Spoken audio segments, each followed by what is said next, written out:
Tomorrow after practice, Jaguars plan on getting on a plane and then heading north to Minnesota. Brian's about to tell us, though, that neither Jalen Ramsey or Dante Fowler will be making that trip, will he, Brian?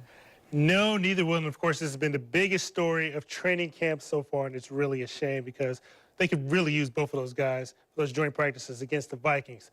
Instead, this all went back to what happened during yesterday's practice. Fowler and fellow defensive end Yannick Ngakoue got into a minor skirmish. It was during a part of practice that reporters aren't usually allowed to film. Now, one local reporter decided to shoot the video on his phone anyway.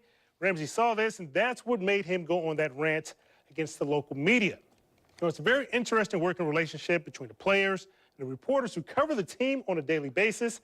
So nobody better to speak on the subject than Mark Brunell, who's now, of course, on our side of things. Jalen has a big voice. He is the best player on the team, and there have always been frustrations between a player or a team and the media.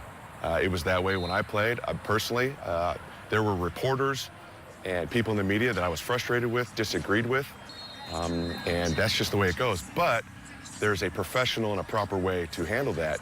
You can voice your displeasure or disagree with someone, but cussing them out or refusing to talk to them, I don't think that's the way to go.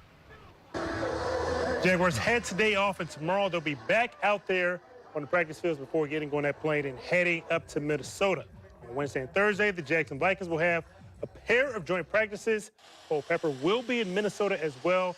He'll have us covered as those teams get ready for Saturday's preseason game number 2.